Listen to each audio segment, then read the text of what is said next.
Comprendre le Coran et l'islam. Le véritable islam est une religion de paix selon la croyance commune. Pourquoi? À la fin de la dernière vidéo présentant l'histoire réelle du Coran, invitation avait été faite à vos questions, que vous pouvez envoyer directement à l'adresse électronique, comprendre le Coran en un mot, @laposte.net. Toute question requiert une réponse. C'est ainsi qu'est apparue cette question. Le véritable islam est une religion de paix selon la croyance commune. Pourquoi? En effet, y a-t-il quelqu'un pour mettre en doute le simple fait que l'islam est une religion?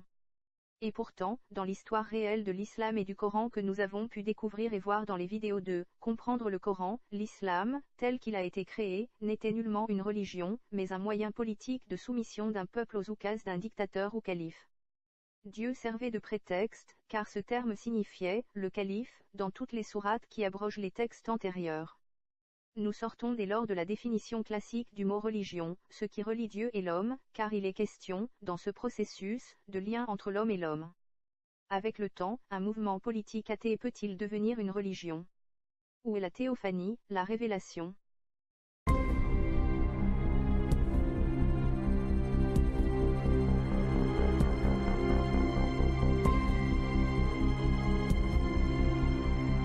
After each terrorist attack, politicians in the West suddenly turn to theologians. They start defending Islam rather than dealing with terrorism itself. These are some of their famous statements. This has nothing to do with Islam. Islam is a religion of peace. Those terrorists do not represent Muslims. ISIS is not Islamic, and so on.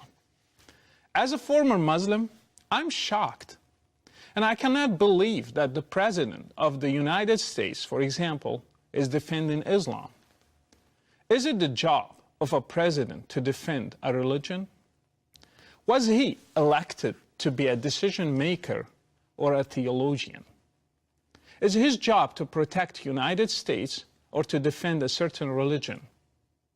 How do politicians like Obama, François Hollande, or David Cameron know that Islam is a religion of peace? I wonder how much time did they spend reading the Quran and trying to understand it? Did they read the biography of Muhammad, for example? I can assure you, none of them did.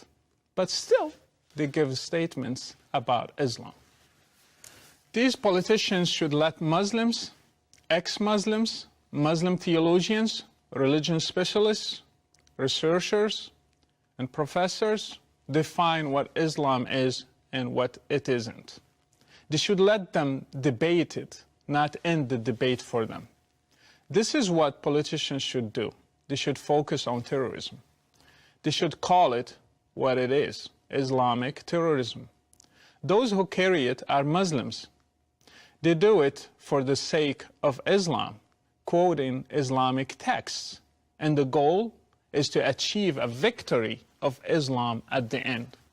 They are willing to die for that cause, and they believe that those who die doing terrorism are martyrs for the sake of Allah, and He rewards them for that.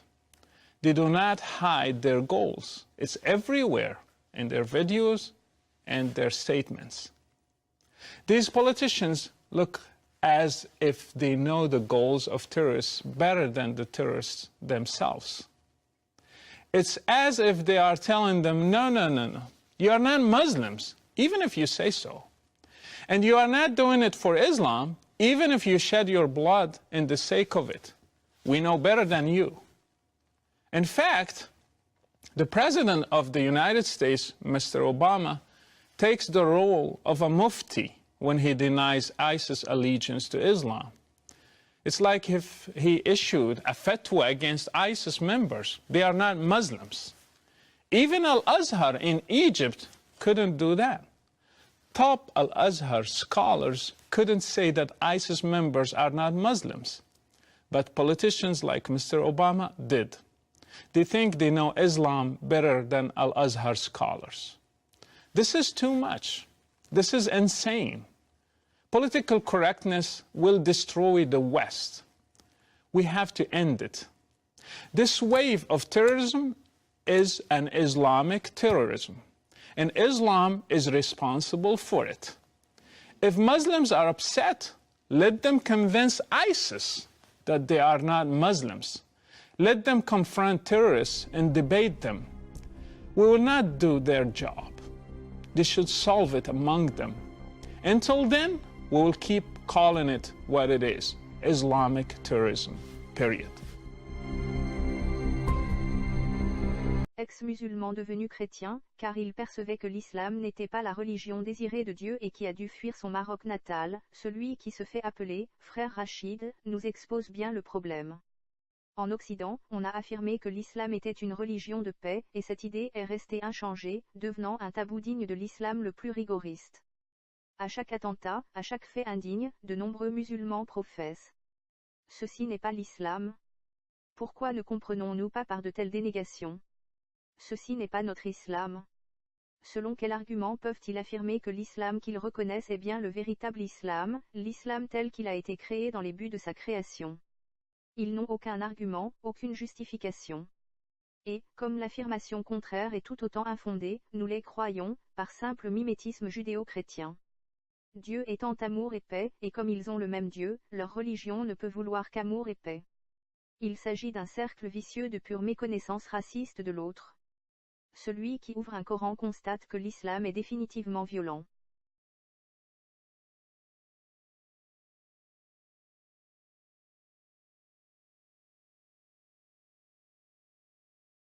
أيها الإخوة، السلام عليكم ورحمة الله تعالى وبركاته. ولقد طلب مني الإخوة أن أتكلم إليكم اليوم في موضوع هام، وهو الدعوة بصفة عامة، الدعوة الإسلامية بصفة عامة، والدعوة في بلاد الغرب بصفة خاصة.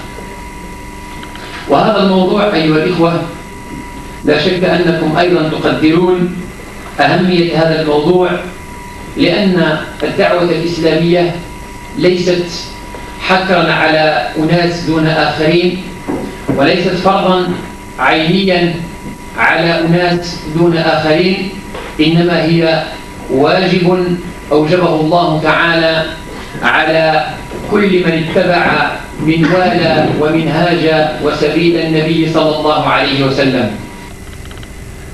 فنبدأ أيها الإخوة ونقول أن الدعوة إلى الله عز وجل كما قلنا في الآية الأولى واجب شرعي على كل مسلم ومسلمة بتفاوت قدراتهم وباختلاف طاقاتهم.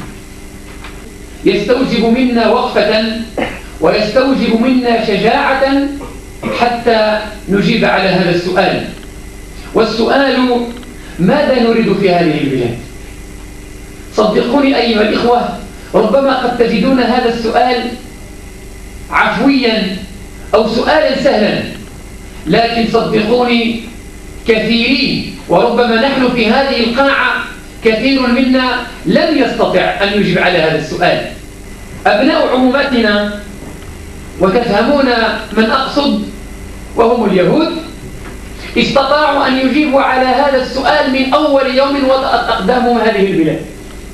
لذلك لم يضيعوا لحظة واحدة من حياتهم، فسخروا هذه البلاد وقوانين هذه البلاد ومعطيات هذه البلاد لخدمة قضية مصيرية عندهم، وهي قضية وجودهم فوق هذه الأرض. وبالتالي لم يضيعوا وقتا. لكن نحن إلى هذه الساعة التي أتكلم فيها نحن الآن نخوض: هل إقامة المسلم بين ظهراني الكفار جائزة أم لا؟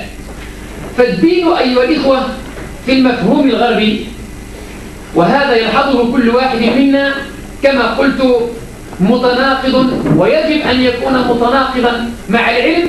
ويرى فيك شخصا تريد أن ترجع به قرنين أو ثلاث قرون إلى الوراء، ويجب وتفرض عليه نفسه أن يحاربك وأن يضيق عليك الخناق، وبالتالي فتضييق الخناق على المسلمين بصفة عامة وعلى الإسلاميين الذين يحملون هم تبليغ الدعوة إلى الله عز وجل بصفة خاصة يفهم من هذا الباب. طبعا نحن لا نعذرهم، حقوق الإنسان والمرأة والديمقراطية، وربما أيضا في طور الأسئلة قد نتكلم عن الديمقراطية وعن المعيار بمعيارين والمكيال بمكيالين، ونتكلم عن الديمقراطية التي هي مبدأ لا مناص له في هذه البلاد، وبين الديمقراطية هناك عندنا نحن المسلمين عندما ترتفع أصوات الديمقراطيين في البلاد الإسلامية يسمون انتهازيين، يسمون أصوليين، يسمون متزمتين، لكن هنا بمجرد أن يتكلم الإنسان بشيء غير الديمقراطية يحاكم محاكمة هذا الإنسان ليس ديمقراطيا، بمعنى أنه لا يعطي الحق للشعب في تقرير المصير. الخيار الثالث وهو خيار سياسي بحت، نصل إلى أن نبلغ دعوة الله عز وجل بانقلاب بعمل سياسي محض، نصل إلى أن نقتحم المجالس البلدية والمجالس البرلمانية وأن نسطو على الحكم من الناحية السياسية، وبعدها نبلغ دعوة الله عز وجل. هذا أيضا جزء أيها الإخوة وهذا يعني خاصة يمثله حزب الأحزاب الإسلامية حزب التحرير. الخيار الرابع المبني على القوة، فيه أيضا هذا خيار من المسلمين من يعتقد أنه باستعمال القوة، وفي جماعات الآن مسلحة، جماعات يعني يسمونها جماعات يعني متطرفة تتبنى العنف وتقول أنه لا خيار إلا عن طريق أسلوب العنف، وسنستعمل العنف وسوف نقتلع الحكم اختلاعا وسوف ندعو إلى الله عز وجل بعدها. هذا أسلوب لكننا نعتقد أسلوبا صحيحا ولا نعتقد أسلوبا يعني حكيما، لأن القوة إذا لم تستعمل في وقتها وفي ظرفها وفي حينها تكون فتنة وطامة على الأمة الإسلامية. Dans le journal suisse 24 heures, nous trouvons l'article suivant repris in extenso. Les salopards impliqués dans les attentats n'ont pas mis leurs pieds dans nos mosquées. Figure incontournable de l'islam de France, Amar Lasfar fustige les amalgames lorsqu'elles associent terrorisme et islam. Le président des musulmans de France, ex-UIF, dénonce aussi le lynchage médiatique de Tariq Ramadan qui a été pendant des années l'orateur vedette du congrès annuel organisé au parc du Bourget. Quel est l'état d'esprit des musulmans de France au lendemain de l'attaque sanglante à Carcassonne et Trèbes? Comme en 2015 et 2016, nous sommes montrés du doigt. En réponse aux attentats, le Front National et Laurent Wauquiez, le président des Républicains, ont réclamé la dissolution de l'Union des organisations islamiques de France. Mais où est le rapport? Sur les 84 victimes de l'attentat de Nice, 34 étaient de confession musulmane. Je sais que certains ne veulent pas l'entendre, mais je le dirai et le répéterai jusqu'à la fin de mes jours, le terrorisme qui nous secoue n'a rien à voir avec l'islam. Si l'imam d'une mosquée prenait les armes, là, ce serait du terrorisme islamique. Mais ce n'est pas le cas. Pourtant, la réforme de l'islam de France souhaitée par Emmanuel Macron et sa charge contre l'hydre islamiste laisse supposer un lien. Je vous demande là encore quel est le rapport entre la réforme de la religion que nous devons faire, qui est un processus qui s'inscrit dans le temps, et les attentats terroristes. Pour trouver le bon traitement, il faut d'abord dresser le bon diagnostic. Je le répète, ce n'est pas l'islam qui est en cause. En criant « Allahu Akbar » avant d'assassiner des innocents, les terroristes assassinent d'abord notre religion. Comment peut-on empêcher l'endoctrinement et le passage à l'acte? Avant toute chose, je tiens à souligner que les salopards impliqués dans les attentats commis en France n'ont pas mis leurs pieds dans nos mosquées. Et s'ils l'ont fait, ils n'y sont pas restés parce qu'ils n'ont pas trouvé le discours qu'ils attendaient. Nous sommes sur le créneau religieux, pacifiste, calme, celui de la sérénité. Ils sont allés s'approvisionner ailleurs, je ne sais pas où. Nous n'entendons parler que des Mera, Kouachi et Koulibaly, mais regardons aussi la partie pleine du verre. Nos imams et nos conférenciers ont immunisé des milliers de jeunes qui ne sont partis ni en Irak ni en Syrie. Parmi les conférenciers que vous citez, il y a Tariq Ramadan qui est aujourd'hui en détention. Ses partisans dénoncent une cabale.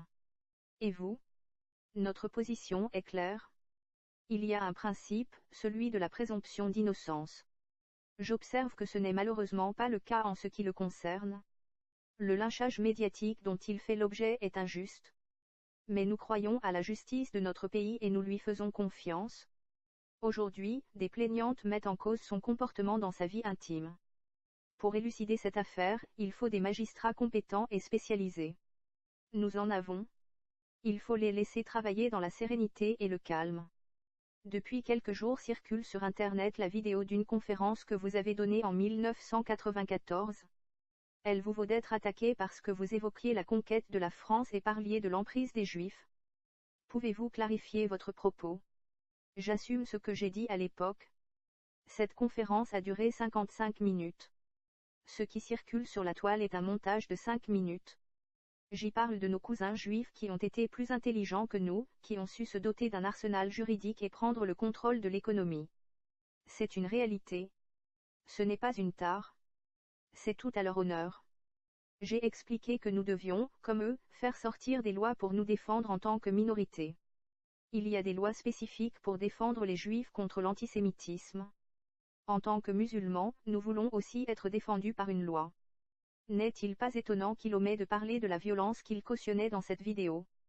De tels propos ne sont-ils pas tout simplement inacceptables pour nos démocraties, car il reconnaît le but ultime de cet islam, remplacer nos libertés par le pouvoir de l'islam, ou remplacer la démocratie par la dictature? Si la justice à laquelle il appelle pour sa communauté était réellement appliquée, ne devrait-il pas lui-même être poursuivi, entre autres pour atteinte à la sûreté de l'État et pour incitation à la haine? Pourquoi le mouvement contre le racisme et pour l'amitié entre les peuples ne porte-t-il pas plainte? De par cet article actuel, il n'est plus question de prescription des faits. Examinons maintenant ce que dit Rachid Benzine, islamologue, porte-parole d'un autre islam, qui remet en cause la tradition musulmane, et, de fait, une partie du Coran. Il est en effet partisan d'une critique extrême à l'intérieur de l'islam, refusant tout angélisme et toute extrême droite. Rescapée de la Shoah, tuée parce qu'elle était juive, Mireille Knoll avait 85 ans et depuis quelques jours, on entend parler, Rachid Benzine, d'antisémitisme islamiste. Est-ce que ça a du sens d'utiliser ces mots-là ?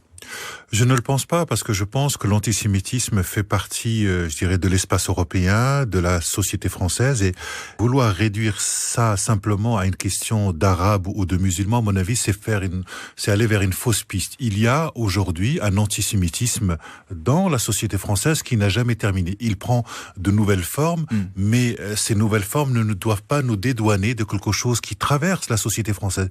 Et moi, Ces nouvelles formes ne sont pas islamistes uniquement, autrement dit. Absolument, et je vois bien par exemple ce qui s'est passé avec le meurtre qu'a effectué Mohamed Merah.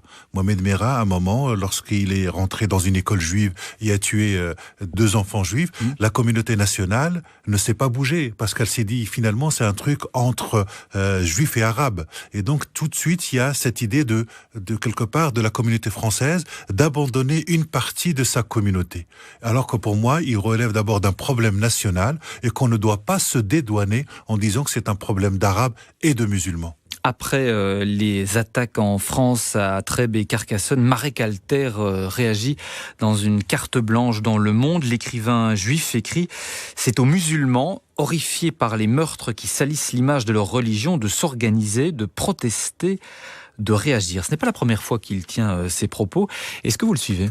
Rachid Benzine. Je ne le suivrai pas dans cette espèce d'islamisation avec indication. Je comprends que le travail interne au sein de la communauté doit être fait et moi je me bats toujours pour que la critique soit la plus radicale à l'intérieur, je dirais, de l'islam. Mais je crois véritablement que c'est un problème national de la société française. Parce que sinon on se dédouane encore une fois d'une problématique qui me semble vraiment très importante, qui concerne l'éducatif, qui concerne l'associatif, qui concerne le politique et la politique française. Il faut interdire le salafisme. Autre déclaration de la semaine, c'est Manuel Valls qui s'est exprimé ainsi. Est-ce que c'est possible d'interdire le salafisme ? Je pense que ça participe de la surenchère politique. On ne peut pas interdire une idée. Je crois qu'à mon avis, c'est une erreur de penser qu'on puisse interdire le salafisme. Ensuite, il faut définir quels sont les différents types de salafisme, parce que vous avez le salafisme piétiste qui se renferme dans une espèce de quête normative et qui peut être un danger pour le vivre ensemble, mais qui n'est pas violent. Vous pouvez avoir un salafisme politique tel que celui des frères musulmans pour essayer de changer la société, et puis vous pouvez avoir un espèce de salafisme djihadiste. Donc, il est important, me semble-t-il, de clarifier ces différents différentes dimensions. Et en ce qui concerne comment on peut lutter contre le salafisme ou certaines expressions du salafisme, ça c'est le travail, je dirais, de l'histoire, c'est aussi le travail des musulmans de proposer une autre manière de vivre cette religion. Et je crois que face au salafisme, à mon avis, il ne faut pas défendre une autre vision un peu plus simple ou plus belle qui serait l'islam de paix ou l'islam spirituel. Ça ne fonctionne pas parce que vous rentrez dans une espèce de rivalité et chacun va dire que son islam est beaucoup plus authentique que l'autre expression. Mais que faut-il proposer alors, Rachid Benzine ? Il faut faire de l'histoire. C'est-à-dire que le salafisme actuel relève d'une fiction qui est complètement fantasmée par rapport à la question des origines de l'islam et que beaucoup d'expressions de ce salafisme sont en vérité des expressions du XXe siècle et du XXIe siècle et que l'islam des origines est un autre type d'islam qui sont en train de se raconter. En attendant, que faire ? On peut par exemple expulser des imams salafistes, ça serait une piste ça ? Je pense que lorsque un certain nombre d'imams ont des discours de haine, la loi est suffisamment, je dirais, présente pour pouvoir évacuer cette problématique ou renvoyer les gens. Mais à mon avis, cette surenchère en termes de sécurité, elle crispe la société, elle fait plaisir à certains, mais elle ne résout pas la véritable problématique. C'est qu'est-ce qui fait que ce discours-là est en train de parler à un certain nombre de nos jeunes et que ce discours-là ne date pas d'aujourd'hui parce que ce type de salafisme wahhabite, etc., ça fait plus de 30 ou 40 ans, notamment depuis 1961, avec la création de l'université de Médine, qui avait pour objectif de wahhabiser l'islam mondial. C'est-à-dire qu'en 50 ans, l'islam a changé complètement de visage et que vous ne luttez pas en 50 ans de présence de ce wahhabisme à coups de milliards, il faut mettre les moyens pour contrecarrer cette idéologie. Pour en finir avec la question musulmane, c'est donc votre spectacle, votre création. Rachid Benzine, vous signez le texte et la mise en scène. Nous sommes dans un immeuble et un nouveau locataire est assigné à résidence. C'est un musulman et il se pourrait bien qu'il commette prochainement un attentat. C'est la crainte en tout cas, c'est la peur qui se répand. Mais qu'est-ce qu'on attend pour réclamer son expulsion ? Les habitants en discutent. Pour en finir avec la question musulmane, c'est-à-dire que vous souhaitez en finir avec les peurs et les erreurs formulées à propos des musulmans et de l'islam ? C'est ça l'objectif, Rachid Benzine ? Absolument, c'est-à-dire qu'aujourd'hui la société est traversée par un certain nombre de névroses, de ruptures identitaires et que le fait religieux, notamment de l'islam, fait peur et on le voit bien à travers toute cette hystérisation du débat, que ce soit le voile ou autre chose. Mais aussi, il y a des problèmes qui relèvent de la sécurité, il y a la question des attentats, et comment le mot islam vient en miroir de tout cela. Et donc, il est, quelque part, c'est un espèce de catharsis d'un certain nombre de problématiques, et la question, c'est qu'est-ce qui se passe quand la peur se saisit d'une société? Et en même temps, la question qui est posée, c'est qu'est-ce qui peut faire société aujourd'hui avec des parcours d'individus aussi différents, avec des communautés, avec des enfermements identitaires communautaristes de part et d'autre, à partir de la polarisation d'une société qui construit automatiquement le nous et le eux, à partir du moment où une société, quand elle traverse une crise, a besoin de désigner un bouc émissaire qui est l'autre et qui est aujourd'hui l'islam. Au tout début de la pièce, il y a d'ailleurs l'un des personnages qui dit « Je ne sais plus quoi penser ». Qu'est-ce que vous lui répondez à ceux qui sont dans cet état-là, dans cet état d'esprit, qui ne savent plus quoi penser de l'islam, de l'islamisme, qui confondent tout ? Je dirais qu'à la fois c'est bien, en tout cas, de savoir de quoi nous allons parler, parce que je crois qu'on parle beaucoup d'islam, mais en vérité, on en parle très mal. Et que finalement, le problème est très complexe et que parfois, on ne sait pas du tout quoi en penser. Et c'est important de se dire que parfois, je ne sais pas, la problématique est complexe et comment je vais tenir compte de cette complexité, comment je peux faire un éloge de la nuance, comment je peux faire aussi un éloge de cette complexité parce que nous avons affaire à un problème qui est très très complexe. Alors, dans cet immeuble vit aussi un certain Rachid Benazouz, professeur. Il donne des conférences. Il cite même Paul Ricoeur. C'est un musulman qui porte des costumes et pas une djellaba. On le lui dit. Bref, ce Rachid, il nous fait penser à un autre Rachid qui est tout près de nous ce matin. Rachid Benzine, c'est important de livrer aussi, au travers d'une œuvre, son propre questionnement, ses doutes. Absolument. Tout à l'heure, nous parlions de la mise en récit, et c'est important qu'au niveau de la fiction, au niveau de cette pièce-là, je puisse à la fois dire, voilà, ce qui me traverse, mes questionnements, mais en même temps mes déchirures, parce que quand vous essayez finalement de faire une critique critique à l'intérieur de l'islam. Un certain nombre de politiques vous reprochent de faire le jeu de l'extrême droite qui va utiliser votre critique pour l'utiliser contre les musulmans. Et quand vous faites une critique de la société, on vous dit vous êtes quelque part angélique. Et donc moi j'essaie de rester finalement sur cette crête-là, dans cette tension à la fois d'une critique de la société, mais aussi d'une critique à l'intérieur de l'islam. Et c'est quelque chose qui n'est pas facile quand vous avez des gens qui sont dans des pressions communautaristes, qui veulent absolument construire ce nous. Donc soit vous êtes avec nous, soit vous êtes contre nous. Alors, voici quelques répliques de ce Rachid Benazouz. Vous allez pouvoir réagir, Rachid Benzine. Il dit par exemple, je pense souvent qu'un certain nombre de musulmans et moi-même, nous n'avons pas la même religion. Vous vous dites souvent ça? Absolument. Lorsque je vois certaines expressions de l'islam, que ce soit celle du salafisme ou celle du djihadisme, je crois que nous n'avons pas du tout la même conception de Dieu et que parfois je peux être beaucoup plus proche d'un athée, d'un agnostique, d'un chrétien ou d'un juif dans sa vision du monde et de l'humain que auprès d'un musulman. Et ça me semble tout à fait normal parce que la vision à l'intérieur de l'islam n'est pas monolithique. Il y a des pluralités, des manières de vivre l'islam. Il y a des islamités, il y a des islams. Et c'est cette pluralité-là qui me semble important de mettre en avant. Et il y a l'islam idéal ? Il y a l'islam comme valeur, comme idéal, mais il n'y a que des traductions historiques humaines de l'islam. C'est-à-dire que l'islam en apesanteur n'a jamais existé, que l'islam authentique n'existe pas. Il a été fabriqué par les êtres humains ?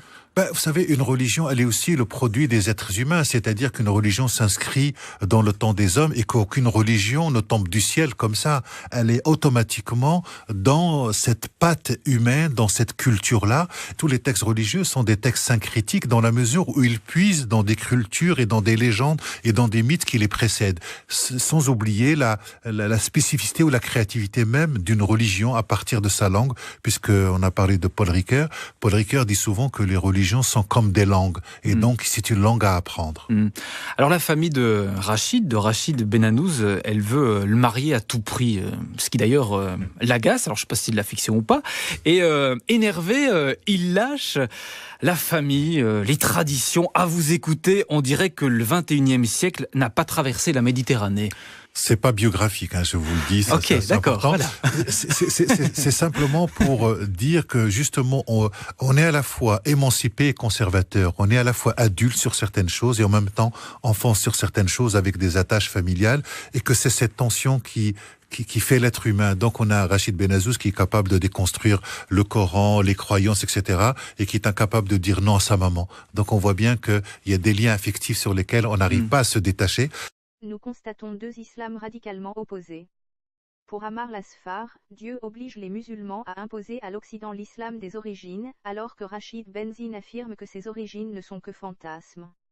En revanche, il montre son ignorance sur l'histoire de la création de l'islam. Il ne réfute pas le fait que son choix de l'islam est celui de ses origines, et qu'un tel islam est proche des autres monothéismes. Pour Ammar Lasfar, la violence pour imposer cet islam est légitime, mais elle doit être utilisée au moment et par des moyens idoines. Il affirme que les terroristes ne fréquentent pas les mosquées. On se demande dès lors pourquoi on annonce régulièrement des fermetures de mosquées ou des expulsions d'imams pour apologie de la violence. Rachid Benzine rejette au contraire la part de violence de l'islam. Dès lors, il écarte la tradition musulmane, car son nier l'histoire de l'islam et sa violence. Il ne lui reste donc pas grand-chose. De surcroît, il écarte aussi la violence du Coran, qui sont des faits d'une époque révolue. Avec la plus grande honnêteté, il ne nie pas le caractère musulman des actes répugnants. Pour Ammar Lasfar, l'islam n'est pas responsable des actes terroristes, bien qu'il affirme paradoxalement qu'une telle violence est justifiée. Rachid Benzine affirme que ces actes sont musulmans, que l'islam a une part de responsabilité, mais que celle-ci n'est pas totale. La part des choses doit être établie, et la sortie de ce problème comprend de nombreux composants, la rendant particulièrement délicate. Pour Ammar Lasfar, l'islam ne peut être critiqué, car on ne critique pas la volonté divine. L'Oumma doit manipuler la société française, signifiant dès lors éviter une assimilation. Les Européens sont des impies, et il détient l'islam authentique. Pour Rachid Benzine, les musulmans doivent être puissamment autocritiques, permettant d'éviter tout angélisme, toute pression communautariste et toute pression d'extrême droite. L'islam doit être un acteur de la société française, avec sa part de responsabilité et de progrès. Il existe différents islams, et l'islam authentique n'existe pas. L'islam est en pleine évolution depuis 50 ans, et cette évolution ne va pas dans la bonne direction. En résumé, c'est la conception de Dieu qui est totalement différente. Elle est source de colonialisme pour l'un, et d'intégration pour l'autre, elle désigne les ennemis juifs et impies pour l'un, et veut une communauté nationale pour l'autre, elle impose une volonté partisane pour l'un, et une égalité pour l'autre, elle refuse la démocratie pour l'un, et oblige la démocratie pour l'autre, elle ignore les valeurs occidentales pour l'un, et s'inscrit dans celles-ci pour l'autre, etc. En un mot, ce Dieu est haine pour l'un et est amour pour l'autre, car le premier utilise le Coran selon la tradition musulmane, et l'autre se limite de fait aux versets des religieux judéo-nazaréens. Pour Rachid Benzine, la solution serait de percevoir l'islam selon l'histoire de sa réalisation. C'est précisément ce chemin qui a été emprunté par comprendre le Coran. Mais si Rachid Benzine découvrait ainsi la véritable nature de l'islam et du Coran telle que décrite dans les vidéos, serait-il encore musulman? Concluons par l'analyse de Jean-Jacques Walter, docteur en islamologie. Notre grand témoin est un curieux entrepreneur ou un entrepreneur curieux. Ingénieur des mines, il a fait toute sa carrière dans la technologie, il dirige une société de recherche et de développement. Le monde économique ne lui est pas étranger, vous l'avez compris. Jean-Jacques Walter a déjà publié notamment Les machines totalitaires, analyse du système national-socialiste, du système chinois également. Donc il a une vision macroéconomique des choses qui nous permet de comprendre l'intimité de notre système à nous. Mais il ne se contente pas de regarder les systèmes économiques, il aime aussi comprendre dans le domaine religieux des nouvelles, des nouvelles religions qui ont émergé sur notre territoire, et c'est le cas de l'islam. Il se passionne pour cette question au point d'être aujourd'hui docteur d'État en islamologie. Jean-Jacques Walter a déjà publié la théorie des codes sur le Coran, et il publie maintenant les deux islams, Islam des Lumières contre Islam radical aux éditions Télémac. Et donc on va en quelque sorte en avant-première éventer un petit peu son sujet à la lumière de ce qui s'est passé bien sûr dans l'Aude. Bonjour Jean-Jacques Walter. Bonjour. Alors une petite précision quand même, vous avez 85 ans Jean-Jacques Oui. Walter, et vous êtes peut-être, c'est ce qu'on se disait, l'un des doctorants qui a passé donc son diplôme à l'âge le plus avancé, c'est ça? Oui, exactement. À 80 ans. Expliquez-nous. Ça m'intéressait, donc je me suis inscrit dans une université. Comme je suis À ingénieur... Toulouse, je crois, non? À Toulouse. Elle n'était pas politiquement correcte, cette thèse, parce qu'elle essayait de comprendre combien il y avait d'auteurs dans le Coran en utilisant des procédés mathématiques. Chaque auteur a un certain style, et mathématiquement on peut le caractériser et savoir si deux pages différentes sont du même auteur ou pas. Alors c'est ça qui les a intéressés, ce sont les mathématiques au service du Oui. Coran, c'est un peu ça. Exactement. Et j'ai eu un jury assez curieux, puisqu'il y a eu à la fois des islamologues et des mathématiciens de très haut niveau pour juger les deux aspects de la question. Pourquoi est-ce que vous avez voulu croiser mathématiques et Coran? Parce que c'était une manière nouvelle d'aborder, de comprendre comment s'est formé le Coran. D'après l'islam, il a été fait soit en une journée seulement, soit en 22 ans. Les deux théories coexistent et elles sont toutes les deux vraies. Je ne comprends pas comment elles peuvent être toutes les deux vraies, mais bref. En fait, il y a une cinquantaine d'auteurs et ça a été écrit sur environ 200 ans. Et j'ai pu démontrer ça de manière telle que aucun musulman n'a pu le contester. Et personne n'avait entrepris ce travail d'élucidation de la durée de conception du livre. Alors, il y avait des présomptions assez importantes, c'est pour ça que ça a été accueilli facilement. Il y avait des présomptions, mais il n'y a pas de preuves. Donc, en fait, je n'ai pas fait une novation, j'ai fait la démonstration que ce qu'on pensait était vrai sur le nombre d'auteurs du Coran et sur la durée dans laquelle il a été rédigé. Mais quand ils vous ont vu arriver, Jean-Jacques Walter, à l'université, voilà, vous aviez à l'époque peut-être 70 ans, c'est ça? Quand Non, vous êtes commencé à vous intéresser au sujet. 75. 75, voilà, ils vous ont vu arriver, vous avez dit, j'ai envie de parler du Coran et des mathématiques. Et ils ont dit, ah, tiens, super, personne n'y avait pensé. Ah non, ils n'ont pas dit ça du tout. Ah, Ils ont dit, mais alors expliquez. vous allez conclure d'une manière qui est contraire à ce que pense l'ensemble des musulmans. Donc, on refuse, c'est de l'islamophobie. Ah, au départ. Ah, au départ, oui. J'ai été rejeté de toutes les possibilités à Paris. J'ai essayé un certain nombre de villes. Et finalement, j'ai trouvé une spécialiste très connue qui s'appelle Madame Urvois à Toulouse, Marie-Thérèse qui a Urvois. accepté d'être professeure de thèse. Et c'est elle qui m'a trouvé à Montaigne une école doctorale qui m'a accepté. Il s'est passé quelque chose qui est quand même significatif. C'est qu'après 4 ans de travail, au moment où la thèse était prête, le professeur, le chef de l'école doctorale est mort, le malheureux, d'un cancer, et j'ai été immédiatement rejeté de l'université. sans explication. Alors, la professeure de thèse a été posée des questions. On a dit que c'était l'autorité politique de Bordeaux qui avait demandé à ce qu'il n'y ait aucune thèse qui puisse chagriner des musulmans. Ça ne m'a pas gêné. Qui puisse quoi? Je n'ai pas entendu. Chagriner des musulmans. Ça ne m'a pas gêné. Le jury était déjà réuni. On l'a transporté à Toulouse. Et j'ai passé ma thèse à Toulouse. Mais en quoi est-ce que ça peut chagriner des musulmans, le fait de savoir que ça a été écrit sur telle ou telle période, dans la mesure où vous utilisez les mathématiques qui, à première vue, sont une méthode scientifique? Exactement. Ben, c'est parce qu'elle est scientifique que ça gêne de montrer que le Coran n'a pas été fait une vingtaine d'années par Mahomet, mais en 200 ans par beaucoup d'auteurs. Et c'est directement contraire à ce que raconte l'idéologie musulmane. Mais si on dit que c'est inspiré par, et que ça a été transcrit par une multitude d'auteurs, mais inspiré par une source originelle, ça ne va pas non plus? Ah ben non, ça leur va pas, parce qu'ils disent que ça a été fait uniquement par Mahomet et qu'il était le seul inspiré. Alors dire qu'il y a 50 inspirés, c'est gênant. Vous pouvez énoncer des preuves formelles de ce que vous dites? Oui. Prenez un texte de Proust, il fait des phrases très longues. Donc si vous comptez 1000 caractères, le nombre de points qui terminent la phrase va être plus réduit. Vous pouvez trouver un grand nombre de caractéristiques de cette sorte et mathématiquement, on peut en faire une synthèse. Et cette synthèse permet de savoir si deux textes sont du même auteur ou pas. C'est comme ça qu'on peut trouver qu'il y a une cinquantaine d'auteurs dans le Coran. Mais ça n'a pas été écrit en latin, le Coran, en écriture latine. Non, mais la méthode en question est utilisable sur n'importe quel système de signes. D'accord. Et on peut également dater. Par exemple, les textes de Victor Hugo peuvent être datés à 10 ans près, parce qu'on a des références avec ces lettres, qui sont toutes datées. Et les méthodes de datation qu'on peut utiliser sur le Coran montrent que ça a été fait sur environ 200 ans. Ce sont des méthodes purement mathématiques.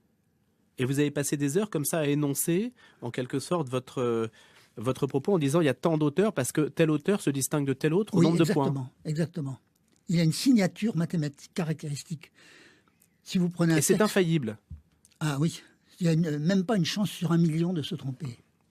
Qu'est-ce qu'on peut en déduire, Jean-Jacques Walter, de cette conclusion-là? En fait, à quelle remise en cause nous amène-t-elle? En quoi est-ce que c'est dangereux en réalité? Je ne sais pas. Alors, je vais vous prendre une comparaison avec la Bible. La Bible, c'est un document inspiré. Ce n'est pas un document dicté. Comme il est inspiré, les gens qui l'ont écrit peuvent parler soit en tant qu'inspirés, soit en tant qu'hommes de leur époque qui racontent des choses de leur époque. Par exemple, saint Paul, dans la première épître aux Corinthiens, chapitre 7, verset 10, dit « Voilà ce que je vous dis, non pas moi, mais le Seigneur. » C'est-à-dire qu'il parle en tant qu'inspiré. 2 versets plus loin, il dit « Voilà ce que je vous dis, non pas le Seigneur, mais moi. » Il ne parle plus en tant qu'inspiré. Et n'importe quel occidental, devant n'importe quel livre sacré, essaye de faire la différence. Et qu'est-ce qui est inspiré, qu'est-ce qui vient de l'époque? Dans le Coran, vous avez une bonne partie qui n'est pas inspirée, alors que les musulmans traditionnels disent que tout est inspiré, que tout vient d'Allah. C'est une thèse extrêmement étrange. D'après les musulmans traditionnels, le Coran a été écrit avant la fondation du monde, il y a 14 milliards d'années, en arabe classique, parce que Allah parlait l'arabe classique avec les anges dans le paradis depuis 14 milliards d'années. Il a écrit ça sur une table il y a 14 milliards d'années. Elle était restée dans le paradis, et puis finalement, il a décidé que le temps était venu, il l'a fait lire par l'ange Gabriel, qu'il a récité à Mahomet, qu'il a récité, etc. Tout est à ce moment-là sacré dans le Coran. Et vous ne pouvez pas appliquer la distinction. Or, vous avez des tas de parties du Coran qui sont inacceptables. Par exemple, la terre plate. Bon, le Coran la terre est plate dans le Coran. Oui. Alors, c'est inextricable pour l'islam traditionnel, parce que dans le Coran, il y a une sourate, qui est la 33, dans laquelle le verset 21 dit que Mahomet est le beau modèle. Tout ce que Mahomet a dit est vrai, tout ce qu'il a fait est imitable. L'imitation de Mahomet est une des bases de l'islam. Et Mahomet a dit que sa communauté ne serait jamais d'accord sur une erreur. Donc, quand les légistes sont tous d'accord, c'est vrai. L'islam est complètement ligoté par des décisions prises par les légistes au 7e, 8e, 9e siècle. Parmi ces décisions, il y a le fait que les versets du Coran en question disent bien que la terre est plate. Si on essaie de changer ça dans le cadre de l'islam traditionnel, c'est-à-dire de dire qu'il faut une nouvelle interprétation, dans ce cas-là, ça veut dire mais l'interprétation précédente était fausse. 90% de la charia, c'est des interprétations. Donc on met en l'air 90% de la charia. Par ailleurs, Mahomet a dit que sa communauté ne serait jamais d'accord sur une erreur. Mais si on fait une nouvelle interprétation, la communauté d'accord était quand même erronée. Donc Mahomet aussi est erroné. Donc tout ce qu'a dit Mahomet n'est plus recevable en tant que Ce sont les dominos, en fait. Et c'est des dominos, et ça va jusqu'au Coran, puisque c'est le Coran qui dit que Mahomet... Bon, ça démolit tout.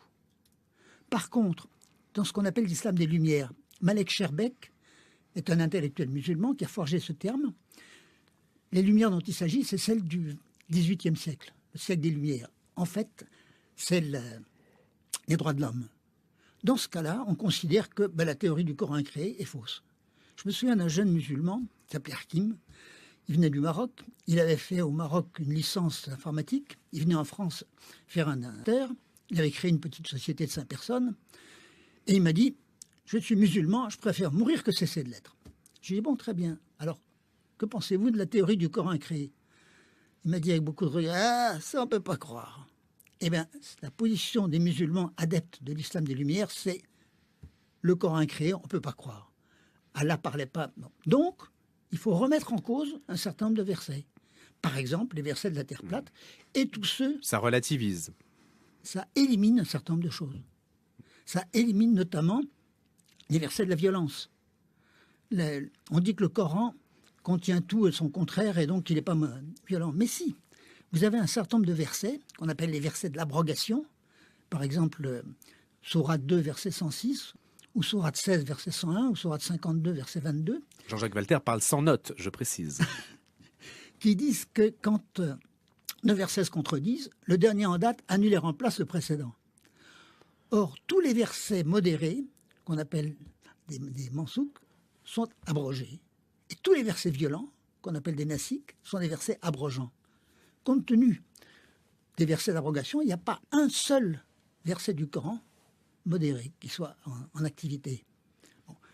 L'islam des Lumières rejette ces versets de l'abrogation. Mais quand vous dites l'islam des Lumières, Jean-Jacques Walter, c'est une incantation un peu de votre part, c'est une dénomination vue par l'occidental.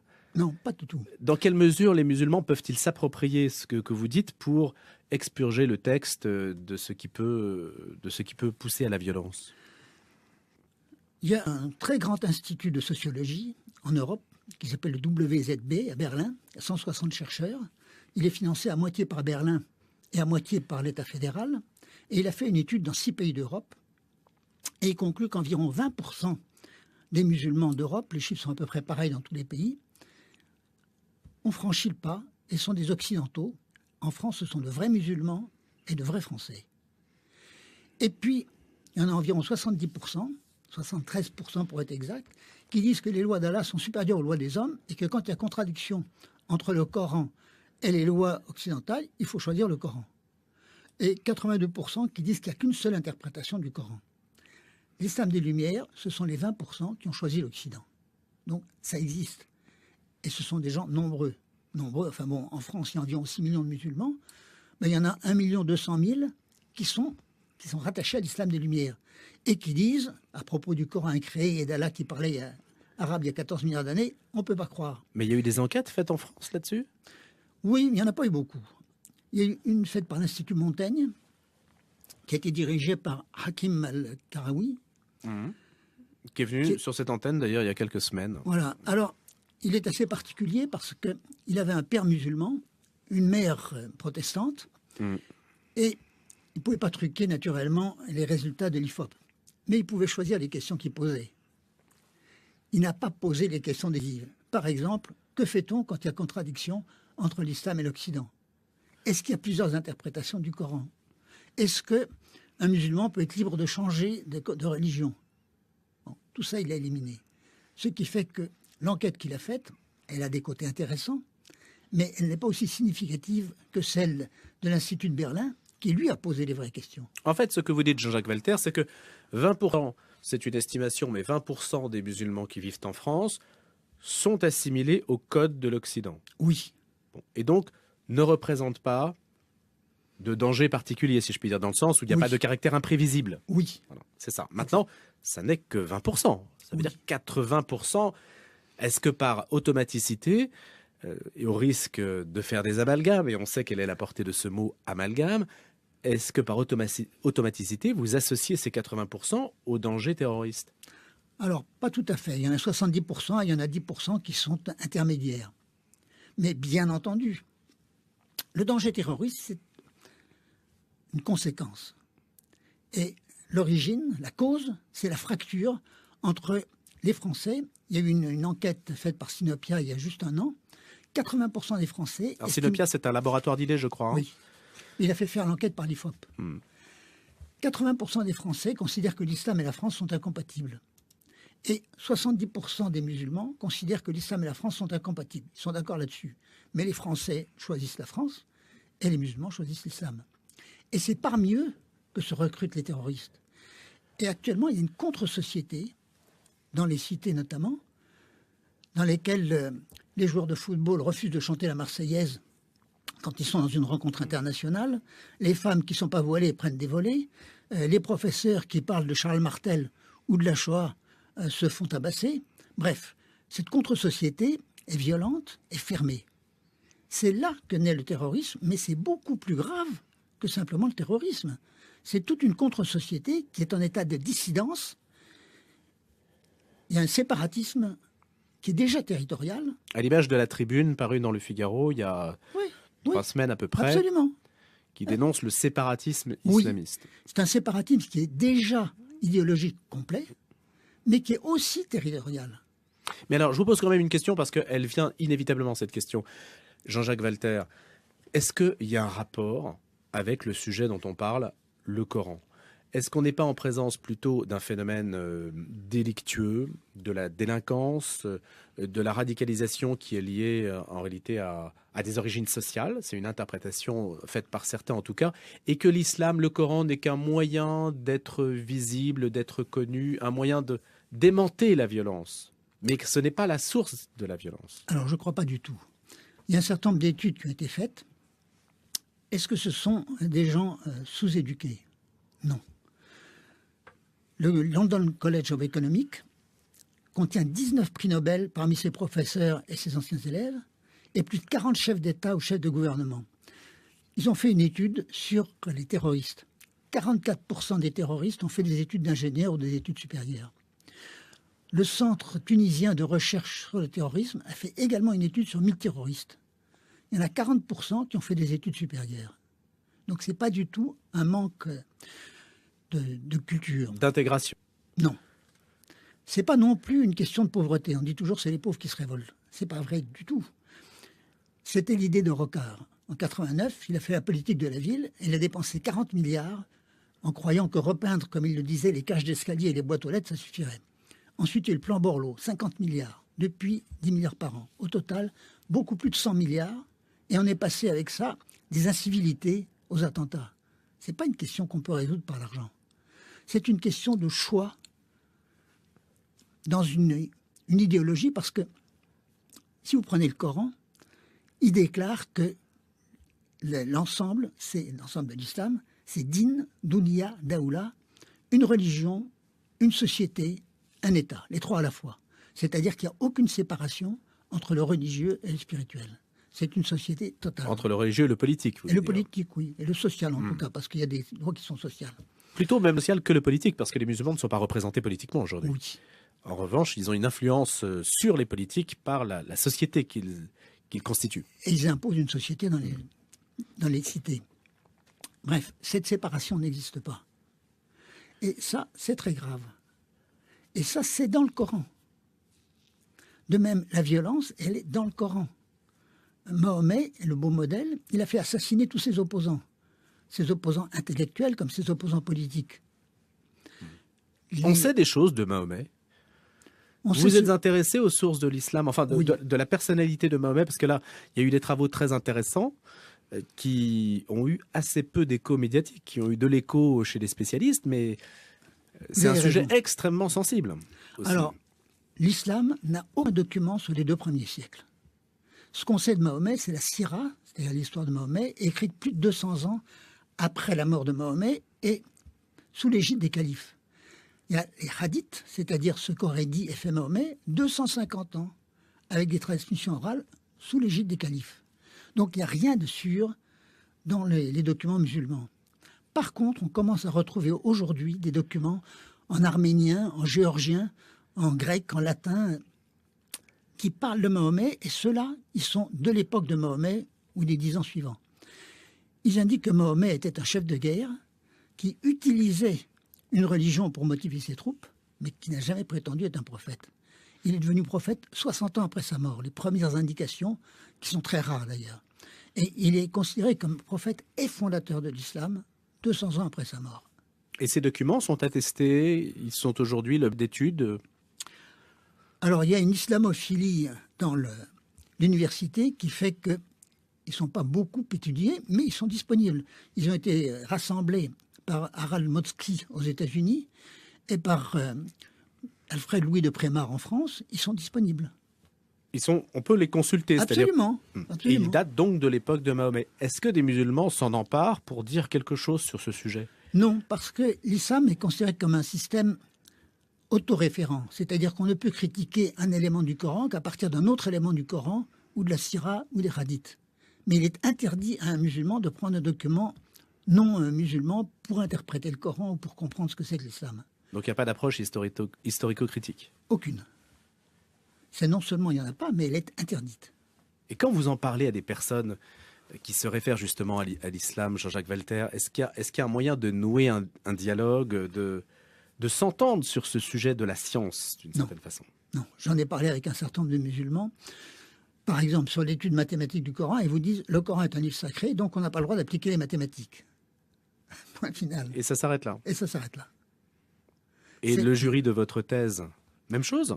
Ah non, le jury de ma thèse, il y avait notamment un musulman qui est un chiite, qui est un grand intellectuel, et qui a dit quelque chose qui m'a beaucoup surpris. Il n'a pas contesté ce que j'avais fait parce qu'il savait que ce n'était pas contestable et qu'il est trop intelligent pour pouvoir le contester. Il expliquait que le Coran était d'après lui une coquille vide, c'est ses mots. Et que ce qui importe, ce n'est pas le Coran, c'est les commentaires qu'on a déversés là-dessus.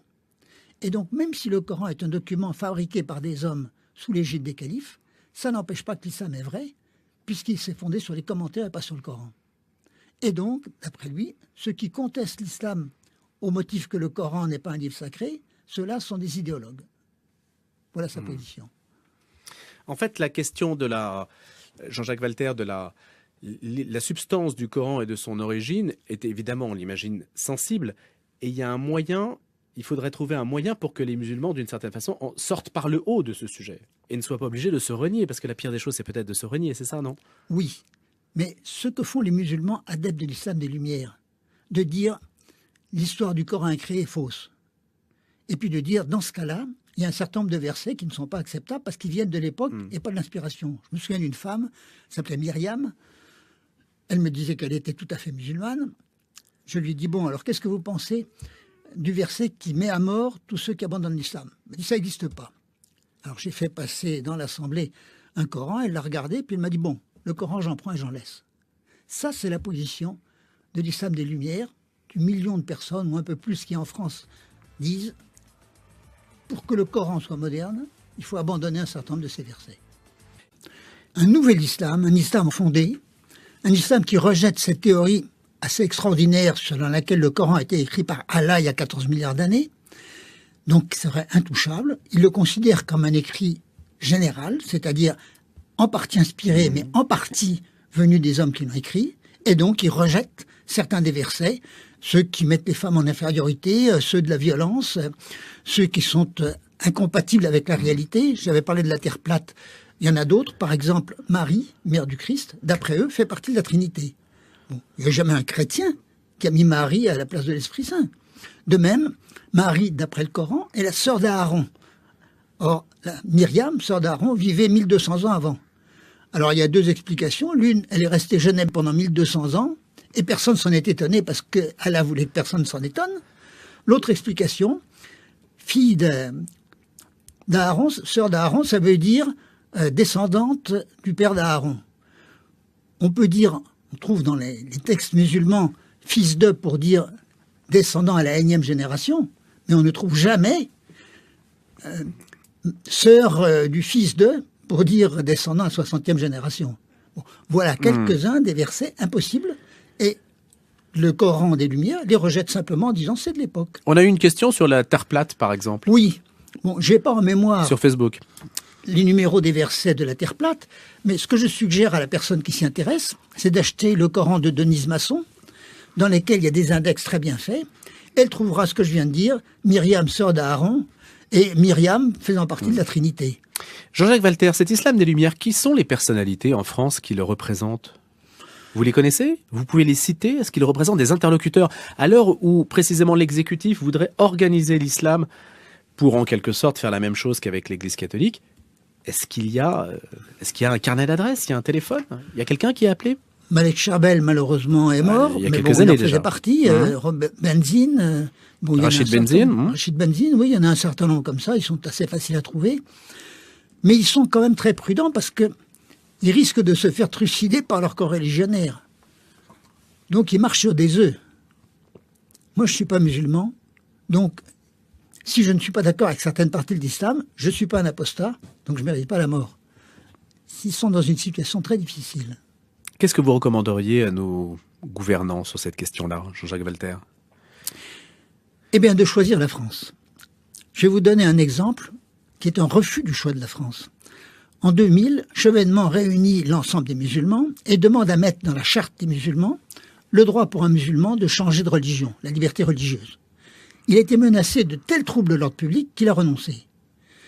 3 ans plus tard, en 2003, Sarkozy a fait la même tentative et il a reculé pour la même raison. En France, aujourd'hui, la liberté religieuse est inscrite dans la Constitution, mais on admet que les musulmans n'ont pas à la respecter. Et de fait, un livre comme Converti de l'islam, écrit par une femme qui a été convertie au christianisme, raconte le parcours d'une vingtaine de jeunes femmes qui sont devenues chrétiennes et les violences physiques qu'elles ont dû subir, les menaces de mort qu'elles ont dû subir. En France, aujourd'hui, la liberté religieuse n'est pas respectée avec l'appui de l'État. Mais ce n'est pas à l'État, Jean-Jacques Walter, de dire à une religion de changer Non, son mais propre c'est à texte. l'État. Que diraient les catholiques si l'État nous disait ou disait au pape ou aux évêques, là, dans l'Évangile, il faut changer là. Par contre, ce que l'État devrait faire, c'est protéger les personnes qui refusent de rester dans l'islam. Quand on les attaque physiquement, qu'on leur colle des volets, etc., il appartient à l'État de mettre en prison ou mieux, d'exclure de la France ceux qui refusent la France. Mais ça, c'est une solution d'ordre public, ce n'est pas une Oui. solution pérenne pour assurer ce qu'on appelle le vivre ensemble. Hein. Si, je crois que si. Parce que actuellement, il y a l'islam des Lumières qui se développe très peu. La moitié des jeunes actuels refusent la France. Ils sont plus nombreux que leurs parents à refuser la France et à dire il faut appliquer les lois de l'islam. Il appartient à l'État de dire ceux qui ne veulent pas de la France ne restent pas en France. Alors, ne pas respecter la Mais France... s'ils sont nés en France, ils sont français. Oui, mais il est tout à fait légitime et possible également de leur retirer la citoyenneté, parce qu'on peut retirer la citoyenneté de quelqu'un qui refuse la France s'il a une autre citoyenneté. Or, tout musulman peut exercer n'importe quelle fonction, y compris chef d'État, dans n'importe quel État musulman. Donc, un musulman de France a de droit 57 nationalités, celles des 57 États de la coopération islamique. C'est un argument que vous avez déjà avancé auprès des institutions françaises ou internationales en disant que de fait un musulman a toutes les nationalités de tout pays musulman ? Est-ce que c'est si vrai que ça ? Parce qu'on n'a pas l'impression qu'ils soient non plus très solidaires entre eux. Regardez sur la question des migrants, par exemple. Très peu de pays musulmans ont accueilli des musulmans dans la détresse. Oui, exact. Ça, c'est leur théorie, puis leur pratique. Mais leur théorie, c'est que n'importe quel musulman a droit à n'importe quelle nationalité. La pratique, ils ne le font pas toujours. Mais on pourrait faire des accords commerciaux avec l'un ou l'autre de ces pays pour qu'ils donnent son passeport, en appliquant sa propre théorie, à tous les Français dont on retire la citoyenneté. Et les Français qui rejettent la citoyenneté française, les Français qui prétendent que la liberté de conscience en France doit être punie de mort, ou qui mettent des volets aux femmes qui ne veulent pas porter le voile, ou qui menacent ou mettent des volets aux professeurs qui parlent de la Shoah ou qui parlent de Charles Martel, tous ces gens-là n'ont rien à faire en France. Et si on les rejetait de France, je crois qu'il y aurait une évolution plus rapide vers l'islam des Lumières. Est-ce qu'on peut traiter, Jean-Jacques Walter, la question du terrorisme, ce qui s'est passé par exemple dans l'Aude tout récemment? Est-ce qu'on peut traiter cette question-là froidement en la dissociant complètement de l'aspect religieux? Parce qu'on a le sentiment qu'avec l'aspect religieux, on met le doigt dans quelque chose qu'on ne pourra jamais vraiment démêler. Est-ce qu'on peut se dire, le terroriste, c'est un, c'est un déséquilibré, je ne sais pas, il y a des tas de formules. D'ailleurs, on voit bien que les médias ont essayé de trouver des tas d'échappatoires pour que la question islamique soit mise un petit peu de côté. Ça, Oui. Cette option vous semble complètement à écarter ou au contraire, c'est la seule voie possible? Non, elle est à écarter parce que c'est effectivement l'islam qui produit ça. Vous avez un certain nombre de religions sur Terre, le bouddhisme, l'hindouisme, le christianisme. Tous les terroristes sont des musulmans sur Terre. Il n'y a pas d'hindouistes, il n'y a pas de bouddhistes qui fassent le genre d'explosion avec une ceinture d'explosifs. Enfin, la guerre au Sri Lanka, par exemple, Oui, entre Tamoul et Singhalais. oui. C'est une guerre d'État à État ou d'État à groupe, mais ce n'est pas des terroristes individuels qui viennent se faire exploser. C'est quand même assez frappant, ceci. C'est l'islam qui les motive. Je vous ai dit, ce n'est pas le niveau culturel, ce n'est pas une question d'économique. D'après les études que j'ai citées, ce n'est pas le cas. C'est une idéologie. Quand je dis idéologie, du fait que l'islam couvre tout, la société, l'État, etc., 90% des lois de la charia sont des lois sociétales. C'est-à-dire que l'islam n'est pas une religion au sens occidental, c'est un mixte de religion et d'idéologie. Et l'idéologie, c'est 90%. Et cette idéologie est ultra-violente. Et les gens qui sont plongés dans cette idéologie, c'est ceux-là qui font des terroristes. Mais ultra-violente pour ceux qui ne la partagent pas. Mais en soi, vous avez certains qui... C'est aussi une thèse qu'on a entendue, qui est de dire, plus la personne sera musulmane, moins elle risquera de sombrer dans la délinquance, plus elle sera encadrée moralement, socialement. Et donc ça sera un facteur d'ordre. C'est totalement inexact. Quand le verset 89 de la sourate 4 déclare qu'un musulman qui abandonne l'islam doit être mis à mort. La charia stipule que puisque les femmes sont des inférieures, une femme qui est amoureuse ou qui a un projet de mariage avec un non-musulman deviendra forcément semblable au non-musulman, et donc, en prévision de son apostasie future, on doit la tuer tout de suite. Ça, c'est dans l'essentiel de l'islam, c'est dans le Coran et c'est dans la charia. Par conséquent, c'est complètement faux de dire que ceux qui respectent la charia ne sont pas violents. Dans le Coran, il y a le verset 41, sourate 41, verset 10, qui dit « Venez de gré ou de force ». C'est Allah qui dit que tous les hommes doivent venir à l'islam de gré ou de force. Donc, c'est pas du tout quelque chose de pacifique. Le Coran n'est pas pacifique du tout. Il y a 165 versets qui stipulent la violence. Que peut faire l'Église catholique, Jean-Jacques Walter?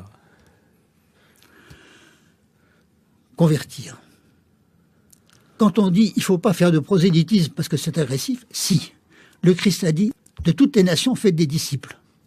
Je vais vous raconter deux histoires. Ils sont passés très récemment. L'une, c'est celle d'une bonne sœur qui a vécu à Alger, qui a passé 50 ans à servir les musulmans. Elle a fini par mourir, elle était à l'hôpital, et un couple d'amis musulmans est venu la voir.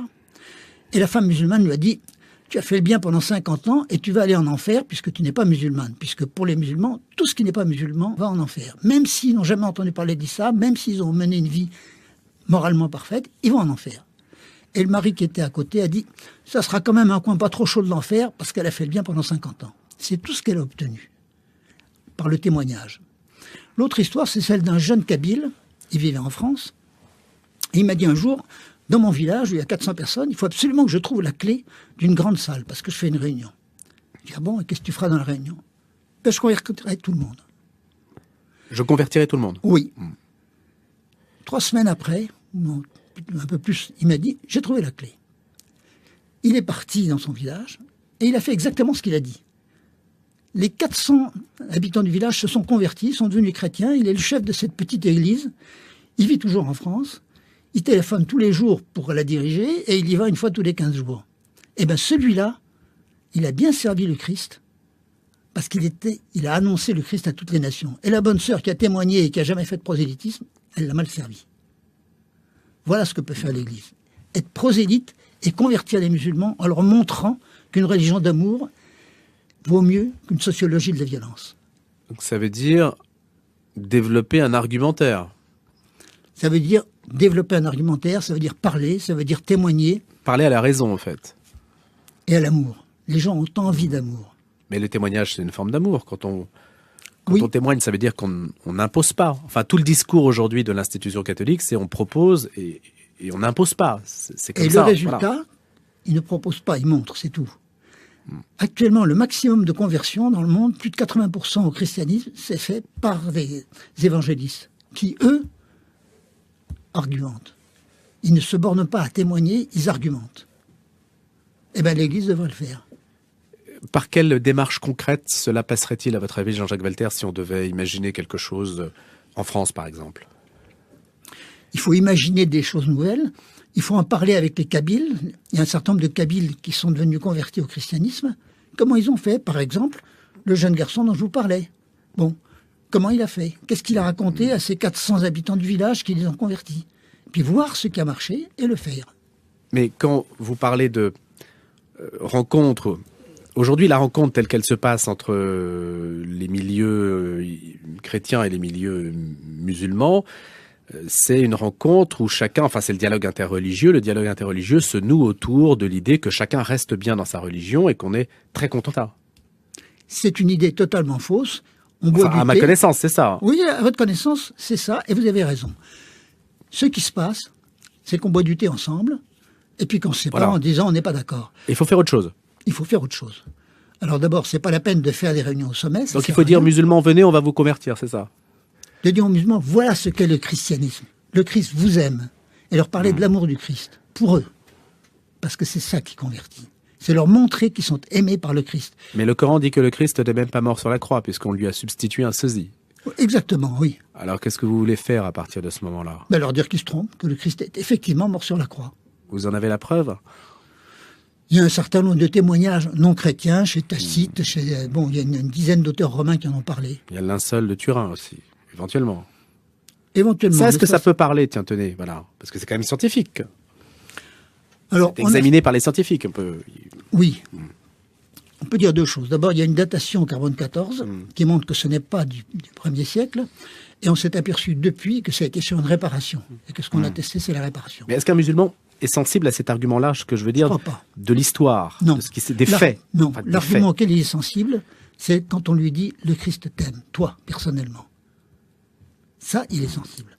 Parce qu'il n'a jamais entendu ça. L'islam, c'est un Dieu vengeur, un Dieu qui exige la soumission, qui envoie en enfer tous ceux qui ne sont pas soumis. Bon, ça n'a rien à voir avec le christianisme. La miséricorde dans le christianisme, ce n'est pas seulement le pardon. Ce n'est pas un juge qui amnistie une condamnation, c'est un médecin qui vient guérir le mal que la personne s'est faite à elle-même en faisant le mal. Dans l'islam, la miséricorde, d'abord, c'est uniquement pour les musulmans. Tous les non-musulmans iront en enfer, je vous l'ai dit. Et ceux qui ont miséricorde, c'est ceux qui ont été contre l'islam et qui sont pour l'islam. C'est une méthode de sergent recruteur. Quand Mao a mené la révolution culturelle pour reconquérir le pouvoir, on a parlé de la bonté du cœur de Mao. C'est la miséricorde islamique. C'est-à-dire qu'il disait qu'il y avait les opposants antagonistes, ceux qu'on ne pouvait pas convertir, qu'il fallait tuer, et les non-antagonistes qu'on pouvait convertir soit par la conviction, soit par la menace, et ceux-là, fallait les rallier et leur pardonner leur opposition antérieure. La miséricorde islamique, c'est le pardon de l'opposition antérieure à ceux qui viennent se rallier à l'islam. C'est une méthode de sergent-recruteur. Ça n'a rien à voir avec la miséricorde chrétienne. Et quand un musulman découvre ce que c'est que l'amour du Christ et la miséricorde, là, il peut changer. C'est pas la raison, c'est le cœur. Quelle est dès lors la perception habituelle de l'islam en Occident? On nous apprend que l'islam est celui des Lumières. Est déclaré islamophobe celui qui affirme que l'islam n'est pas une religion de paix et d'amour. Mais seuls 20% des musulmans acceptent un tel islam. Est-ce dès lors une vision éclairée permettant une politique judicieuse? Tous les accommodements en faveur des musulmans dans nos sociétés ne sont pas demandés par ces musulmans des Lumières, mais bien par ceux des ténèbres. Ainsi, le refus d'une recherche historique positive sur la création de l'islam et du Coran nous prive de connaissances que notre droit de savoir aurait dû garantir à notre société. Nous aurions ainsi pu trouver des solutions et comprendre cet islam. De tels accommodements ne sont-ils pas, dès lors, aberrants? Ne sont-ils pas une étape voulue pour l'islamisation de nos sociétés? Le politiquement correct est-il dès lors bien cohérent? N'est-il pas un piège tendu par les musulmans des ténèbres, et un support à la destruction de nos sociétés?